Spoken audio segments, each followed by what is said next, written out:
ಎಲ್ಲರಿಗೂ ನಮಸ್ಕಾರ. Welcome back to ಎಜುಕೇ ಕನ್ನಡ ಯೂಟ್ಯೂಬ್ ಚಾನಲ್. ವಿದ್ಯಾರ್ಥಿಗಳು KCET ಎಕ್ಸಾಮ್ದು ರಿಸಲ್ಟ್ ಬಂದ ನಂತರ ಡಾಕ್ಯುಮೆಂಟ್ ವೆರಿಫಿಕೇಷನ್ಗೆ ಪ್ರಿಪೇರ್ ಆಗ್ತಾ ಇರ್ತೀರಾ. ಡಾಕ್ಯುಮೆಂಟ್ ವೆರಿಫಿಕೇಷನ್ ಯಾವಾಗ ಇರುತ್ತೆ, ಏನೆಲ್ಲ ಡಾಕ್ಯುಮೆಂಟ್ಸ್ ಬೇಕು ಅಂತ ಹೇಳಿ ನಾನು ಈ ವಿಡಿಯೋದಲ್ಲಿ ತಿಳಿಸ್ಕೊಡ್ತಾ ಇದ್ದೀನಿ. ವಿಡಿಯೋ ಸ್ಟಾರ್ಟ್ ಮಾಡೋಕ್ಕೂ ಮುಂಚೆ ನೀವೇನಾದರೂ ನಮ್ಮ ಚಾನಲನ್ನು ಇನ್ನೂ ಸಬ್ಸ್ಕ್ರೈಬ್ ಮಾಡಿಲ್ಲ ಅಂತಂದರೆ ಪ್ಲೀಸ್ ಸಬ್ಸ್ಕ್ರೈಬ್ ಮಾಡಿ, ಹಾಗೆ ಪಕ್ಕದಲ್ಲಿರುವಂತಹ ಬೆಲ್ಲೈಕನ್ನ ಪ್ರೆಸ್ ಮಾಡಿ. ಬನ್ನಿ ವಿಡಿಯೋನ ಸ್ಟಾರ್ಟ್ ಮಾಡೋಣ. ಇವಾಗ KCET ರಿಸಲ್ಟ್ ಒಂದು 24 ಮೇ ರಿಸಲ್ಟ್ ಬಂದಿದೆ. ಇದಾದ ನಂತರ ನೀವು ಡಾಕ್ಯುಮೆಂಟ್ ವೆರಿಫಿಕೇಷನ್ನ ಮಾಡಿಸ್ಬೇಕಾಗಿರುತ್ತೆ. ಅದ್ರ ಬಗ್ಗೆ ನಿಮಗೂ ಸಹ ಚೆನ್ನಾಗಿ ಗೊತ್ತಿರುತ್ತೆ. ಇನ್ನು ಡಾಕ್ಯುಮೆಂಟ್ ವೆರಿಫಿಕೇಷನ್ ಯಾವಾಗಿರುತ್ತೆ ಅಂತ ಹೇಳಿ ನೀವು ಯೋಚನೆ ಮಾಡ್ತಿರ್ತೀರ ಅಲ್ವಾ.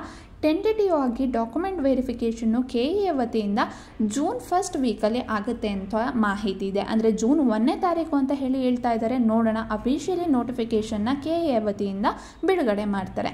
ಇನ್ನು ಡಾಕ್ಯುಮೆಂಟ್ ವೆರಿಫಿಕೇಷನ್ಗೆ ನೀವು ಏನೆಲ್ಲ ಡಾಕ್ಯುಮೆಂಟ್ಸ್ನ ತೊಗೊಂಡೋಗ್ಬೇಕು ಅಂತ ಹೇಳಿ ನೋಡೋದಾದರೆ, ಫಸ್ಟ್ನೇದಾಗಿ ನಿಮ್ಮದು KCET ಅಪ್ಲಿಕೇಶನ್ದು ಫಾರ್ಮ್ನ ಪ್ರಿಂಟೌಟ್ನ ತೆಗೆಸ್ಕೊಂಡು ಹೋಗಬೇಕಾಗುತ್ತೆ. ಅಂದರೆ ನೀವು ಅಪ್ಲಿಕೇಶನ್ ಆಗ್ತಾ ಇದ್ರಲ್ವ KEAಗೆ, ಅಂದರೆ KCET ಬರೀಲಿಕ್ಕೆ, ಆವಾಗ ಒಂದು ಅಪ್ಲಿಕೇಶನ್ ಫಾರ್ಮ್ ಬರುತ್ತಲ್ವ, ನೀವು ಅದನ್ನು ಫಿಲ್ ಮಾಡಿ ಅಪ್ಲೈ ಮಾಡಿರ್ತೀರಲ್ವ, ಅದ್ರದ್ದು ಪ್ರಿಂಟೌಟ್ನ ತೊಗೋಬೇಕಾಗುತ್ತೆ.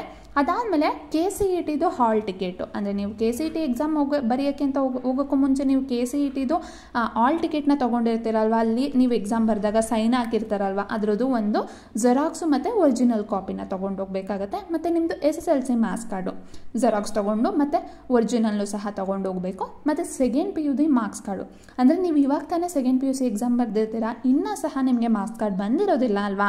ಸೊ ನೀವೇನು ಮಾಡಬೇಕಂದ್ರೆ, ನೀವು ರಿಸಲ್ಟ್ನ ನೋಡಬೇಕಾದ್ರೆ ಆನ್ಲೈನಲ್ಲಿ ರಿಸಲ್ಟ್ದು ಪ್ರಿಂಟೌಟ್ನ ತೊಗೊಂಡಿರ್ತೀರಲ್ವ, ಅದನ್ನೇ ನೀವು ಕಾಲೇಜ್ಗೆ ಹೋಗ್ಬಿಟ್ಟು ಅಲ್ಲಿ ಅಟೆಸ್ಟೆಡ್ ಮಾಡಿಸ್ಕೊಂಡು ತೊಗೊಂಡು ಹೋಗಬೇಕಾಗತ್ತೆ. ಅದಲ್ಲದೆ ಸ್ಟಡಿ ಸರ್ಟಿಫಿಕೇಟು, ನೀವು ಫಸ್ಟ್ ಸ್ಟ್ಯಾಂಡರ್ಡಿಂದ ಸೆಕೆಂಡ್ PUCವರೆಗೂ ಓದಿರುವಂತಹ ಪ್ರತಿಯೊಂದು ಸ್ಕೂಲಲ್ಲೂ ಹೋಗ್ಬಿಟ್ಟು ಸ್ಟಡಿ ಸರ್ಟಿಫಿಕೇಟ್ನ ತೊಗೊಳ್ಬೇಕಾಗುತ್ತೆ. ಅಂದರೆ ಈಗ ಫಸ್ಟ್ ಸ್ಟ್ಯಾಂಡರ್ಡ್ಗೆ ಬೇರೆ, ಸೆಕೆಂಡ್ ಸ್ಟ್ಯಾಂಡರ್ಡ್ಗೆ ಬೇರೆ, ಥರ್ಡ್ ಸ್ಟ್ಯಾಂಡರ್ಡ್ಗೆ ಬೇರೆ, ಈ ಥರ ಇರೋದಿಲ್ಲ. ನೀವೇನಾದರೂ ಫಾರ್ ಎಕ್ಸಾಂಪಲ್ ಫಸ್ಟ್ ಸ್ಟ್ಯಾಂಡರ್ಡಿಂದ 5th ಸ್ಟ್ಯಾಂಡರ್ಡ್ವರೆಗೂ ಒಂದು ಸ್ಕೂಲಲ್ಲಿ ನೀವು ಓದಿದ್ರೆ, ಆ ಸ್ಕೂಲಲ್ಲಿ ಸ್ಟಡಿ ಸರ್ಟಿಫಿಕೇಟ್ನ ಕೇಳಿದಾಗ 1ನೇ ಕ್ಲಾಸಿಂದ 5ನೇ ಕ್ಲಾಸ್ವರೆಗೂ ಸಹ ಒಂದೇ ಸರ್ಟಿಫಿಕೇಟಲ್ಲೇ ಬರ್ಕೊಡ್ತಾರೆ. ಇನ್ ಕೇಸ್ ನೀವೇನಾದರೂ ಬೇರೆ ಬೇರೆ ಸ್ಕೂಲಲ್ಲಿ ಓದಿದರೆ, ಪ್ರತಿ ಸ್ಕೂಲಲ್ಲೂ ನೀವು ಎಲ್ಲಿಂದ ಎಲ್ಲಿವರೆಗೆ ಓದಿರ್ತೀರ ಅನ್ನೋದಕ್ಕೆ ಒಂದೊಂದು ಸರ್ಟಿಫಿಕೇಟ್ ಬೇಕಾಗುತ್ತೆ. ಈ ಸ್ಟಡಿ ಸರ್ಟಿಫಿಕೇಟ್ ಒಂದೊಂದು ತುಂಬ ಇಂಪಾರ್ಟೆಂಟ್ ಆಗಿರುತ್ತೆ. ಇದನ್ನು ನೀವು ಬರ್ಸ್ಕೊಂಡು ಕಾಲೇಜಲ್ಲಿ ಮತ್ತು BO ಆಫೀಸಲ್ಲಿ ಸೈನ್ ಮಾಡಿಸ್ಕೊಂಡು ತೊಗೊಂಡು ಹೋಗಬೇಕಾಗತ್ತೆ. ಇನ್ನು ಕ್ಯಾಸ್ಟ್ ಆ್ಯಂಡ್ ಇನ್ಕಮ್ ಸರ್ಟಿಫಿಕೇಟು ನಿಮಗೆ ಖಂಡಿತ ಬೇಕಾಗುತ್ತೆ. ನಿಮ್ಮ ಹತ್ರ ಕ್ಯಾಸ್ಟ್ ಆ್ಯಂಡ್ ಇನ್ಕಮ್ ಸರ್ಟಿಫಿಕೇಟ್ ಇರಲೇಬೇಕು, ಅದನ್ನು ಸಹ ತೊಗೊಂಡೋಗಿ. ಇದಲ್ಲದೆ ನೀವೇನಾದ್ರೂ ಕನ್ನಡ ಮೀಡಿಯಮ್ ಓದಿದರೆ ಕನ್ನಡ ಮೀಡಿಯಮ್ದು ಸರ್ಟಿಫಿಕೇಟ್ ಬರುತ್ತೆ, ಅದನ್ನು ಸಹ ನೀವು ತೊಗೊಂಡೋಗ್ಬೇಕಾಗುತ್ತೆ. ಇದನ್ನು ಸಹ BO ಆಫೀಸಲ್ಲಿ ಸೈನ್ ಮಾಡಿಸ್ಬೇಕಾಗತ್ತೆ. ಇದಲ್ಲದೆ ರೂರಲ್ ಸರ್ಟಿಫಿಕೇಟ್ ಅಂತಲೂ ಇರುತ್ತೆ. 1ನೇ ಕ್ಲಾಸಿಂದ 10ನೇ ಕ್ಲಾಸ್ವರೆಗೂ ನೀವೇನಾದರೂ ರೂರಲ್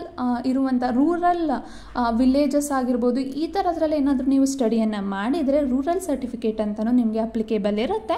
ಇದು ಯಾರಿಗೆ ಅಪ್ಲೈ ಆಗುತ್ತೆ ಅವ್ರು ಮಾತ್ರ ತೊಗೊಂಡೋಗ್ಬೇಕಾಗತ್ತೆ. ಸೊ ರೂರಲ್ ಅಪ್ಲಿಕೇಬಲ್ ಆಗೋದಿದ್ರೆ ಇದನ್ನು ಮಿಸ್ ಮಾಡ್ದೇ ತೊಗೊಂಡೋಗಿ. ಈ ಕನ್ನಡ ಮೀಡಿಯಮು ಮತ್ತು ರೂರಲ್ ಸರ್ಟಿಫಿಕೇಟ್ ಅನ್ನೋದು ನಿಮಗೆ ಎಕ್ಸ್ಟ್ರಾ ಬೆನಿಫಿಟನ್ನು ಸೀಟ್ ಅಲಾಟ್ಮೆಂಟ್ ಮಾಡಬೇಕಾದ್ರೆ ತಂದುಕೊಡುತ್ತೆ. ಸೊ ಇದನ್ನು ಮಿಸ್ ಮಾಡಬೇಡಿ, ನಿಮಗೆ ಅಪ್ಲೈ ಆಗುತ್ತೆ ಅನ್ನೋದಾದರೆ. ಇನ್ನು ಇದರ ಜೊತೆಗೆ ಆಧಾರ್ ಕಾರ್ಡ್ನ ತೊಗೊಂಡೋಗ್ಬೇಕು ಮತ್ತು ಪಾಸ್ಪೋರ್ಟ್ ಸೈಜಸ್ದು ಫೋಟೋಸ್ನ ತೊಗೊಂಡೋಗ್ಬೇಕಾಗತ್ತೆ. ಇದೆಷ್ಟು ಡಾಕ್ಯುಮೆಂಟ್ಸ್ನ ಒರಿಜಿನಲ್ ಜೊತೆಗೆ ಫೋಟೋ ಕಾಪೀಸ್ನ ತೊಗೊಂಡೋಗ್ಬೇಕು. ಅಂದರೆ ಜೆರಾಕ್ಸನ್ನು ತೊಗೊಂಡೋಗ್ಬೇಕು. ಆ ಜೆರಾಕ್ಸು ಅಟೆಸ್ಟೆಡ್ ಆಗಿರಬೇಕು. ಯಾರು ಗ್ರೀನ್ ಪೆನ್ನಲ್ಲಿ ಸೈನ್ ಮಾಡ್ತಾರೆ ಅವ್ರ ಹತ್ರ ಅಟೆಸ್ಟೆಡ್ ಮಾಡಿಸ್ಬೇಕಾಗತ್ತೆ. ಇದ್ರ ಬಗ್ಗೆ ಸರಿಯಾಗಿ ಗಮನವಿಟ್ಟು ನೋಡಿಕೊಂಡು ತೊಗೊಂಡೋಗ್ಬೇಕಾಗತ್ತೆ.